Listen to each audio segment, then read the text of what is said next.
રઘુના ટેન્શનવાળો અવાજ પાંડાના કાનમાં ગૂંજી રહ્યો હતો. જેમ જેમ પાંડા ફાર્મ હાઉસના દરવાજા તરફ આગળ વધ્યો, એનો સ્ટ્રેસ પણ સાથે સાથે વધતો ગયો. પાંડાએ બેલ માર્યો અને લગભગ 10 મિનિટ રહીને રઘુએ દરવાજો ખોલ્યો. રઘુ એકદમ ખુશ અને એની પોતાની જ મસ્તીમાં હતો. પાંડા એને જોઈને થોડો કન્ફ્યુઝ થયો. જે માણસ હજુ અડધો કલાક પહેલા ફોન પર આટલો ટેન્સ્ડ હતો, આટલો સ્ટ્રેસમાં હતો, એના જોડે એવું તો શું થયું કે એના બધા ટેન્શન ઉતરી ગયા? પાંડાએ પોતાનું કન્ફ્યુઝન રઘુને કીધું. રઘુએ જવાબ આપતા કહ્યું કે પોલીસ પૂછતાછ કરવા આવી હતી એટલે હું ટેન્શનમાં આવી ગયો હતો. લકીલી પૂછતાછ એના કોઈક લેન્ડ ડિસ્પ્યુટને લઈને હતી. પોલીસ તેના ફાર્મની અંદર ના આવી જાય એનું ટેન્શન હતું રઘુને, કારણ કે અંદર તો દારૂ અને જોઈન્ટ બધું જ ચાલી રહ્યું હતું. પણ પોલીસવાળા ઓળખીતા હતા એટલે બધો વહીવટ ઘરની બહાર જ પૂરો થઈ ગયો. આ સાંભળી પાંડાને હાશ તો થઈ, પણ સાથે એવું પણ થયું કે રઘુએ એને કેમ ફોન કર્યો. રઘુ પાંડાના ખભે હાથ મૂકીને એને અંદર લાવે છે. કહે છે, જો યાર સોરી મેં તને ફોન કરી દીધો આવા ટેન્શનમાં, પણ તને ખબર છે ને હું બીજા કોણે કોલ કરતો. રઘુ પાસે કોન્ટેક્ટ્સ તો બહુ હતા, પણ સાચા મિત્રોની કમી હતી. રઘુની આજુબાજુ જેટલા પણ લોકો હતા એ બધા એની પાર્ટી લાઈફસ્ટાઈલ અને તેના બેંક બેલેન્સના લીધે હતા. રઘુની લાઈફમાં પાંડા એક જ એવો માણસ હતો જેને રઘુના સોશિયલ કે ફાઇનાન્શિયલ સ્ટેટસ સાથે કોઈ લેવા દેવા નહોતા. પાંડા એના કામથી કામ રાખતો.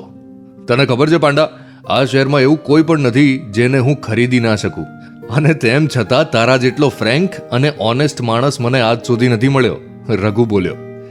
પાંડા અને રઘુ ફાર્મ હાઉસના એક ખૂણામાં ઊભા હતા અને ગાર્ડનમાં ચાલી રહેલી પાર્ટી દૂરથી જોઈ રહ્યા હતા. પાંડાએ એક જોઈન્ટ બનાવ્યો અને સળગાઈને રઘુને પૂછ્યું, કોઈને માલ જોઈએ છે અહીંયા? નહીં તો હું આ જોઈન્ટ ફૂકીને નીકળું. રઘુ બોલ્યો, બેસને યાર થોડો ટાઈમ. તને ટેકનો મ્યુઝિક નથી ગમતું? અરે ગમે છે, પાંડા બોલ્યો, પણ રાતના 2 વાગ્યા છે રઘુ, ઘરે જઈને ઊંઘી જવું છે, કાલે ઓફિસ પણ જવાનું છે. ઓ ભાઈ, કાલે સન્ડે છે. અરે હા નહીં, મને ધ્યાન જ ના રહ્યું. બંને આ વાત ઉપર હસી રહ્યા હતા. રઘુની ફ્રેન્ડ સાયશા ડાન્સ ફ્લોરથી એના તરફ ચાલતી આવી. હાય ગાઈઝ, તમારે નથી આવું ડાન્સ ફ્લોર? ચાલો ચાલો. રઘુ તું તો ચાલ, ક્યારનો આમથી આમ ફરી રહ્યો છે. રઘુ અને પાંડા બંને જોઈન્ટ પીને એમની મોજમાં હતા. બંને સાથે બોલ્યા કે અરે બેસને, જઈશું પછી થોડી વારમાં. સાયશા એ બંનેની સાથે ત્યાં જ ઊભી રહી ગઈ અને રઘુને કહ્યું, ચાલ મને પણ જોઈન્ટ પીવડાવ. રઘુએ પાંડા સામે જોયું અને પાંડાએ માલ કાઢીને જોઈન્ટ બનાવ્યો. I didn't get your name, સાયશાએ પાંડા સામે જોઈને કહ્યું. પાંડા પોતાની આંખો સાયશાથી દૂર કરીને હસવા લાગ્યો. એટલામાં રઘુએ જવાબ આપતા કહ્યું, પાંડા. સાયશા પણ હસવા લાગી. વાવ, એ બોલી, સચ અ સ્વીટ નેમ. પાંડા, રઘુ અને સાયશા ગઝીબોના કિનારે બેસી ગયા અને પાંડાએ સાયશાને જોઈન્ટ પાસ કર્યો. So what do you do Saisha? પાંડાએ પૂછ્યું. સાયશાએ જણાવ્યું કે she is an investment banker. આ સાંભળી પાંડા બોલ્યો, વાવ, બહુ ભારી શબ્દો છે આ બધા.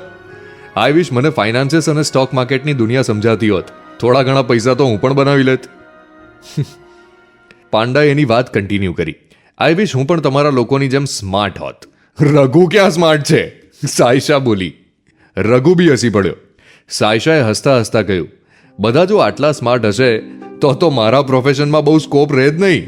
But jokes apart, I think intelligence શું છે એને આપણે લોકોએ બહુ લિમિટ કરી દીધું છે.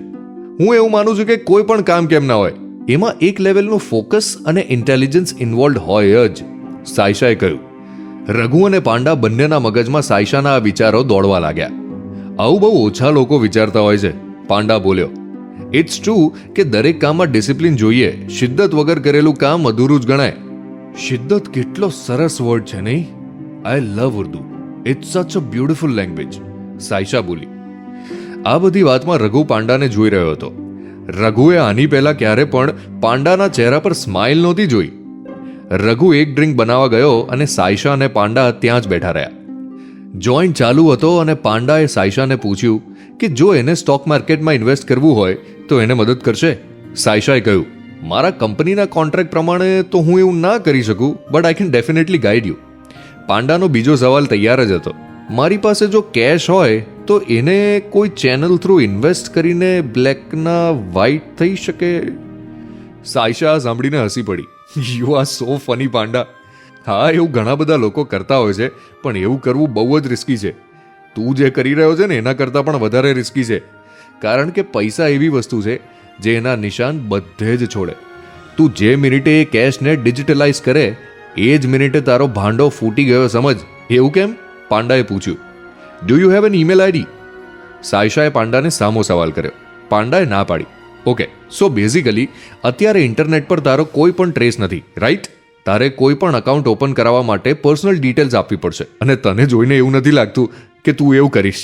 સાયશાએ પાંડાના ખભે હાથ મૂકીને હસતા હસતા કહ્યું, સોરી, હું બહુ જ હસી રહી છું, બટ આઈ વોઝ ઓલરેડી ટિપ્સી અને હવે તો એક જોઈન્ટ પણ ફૂકી લીધો.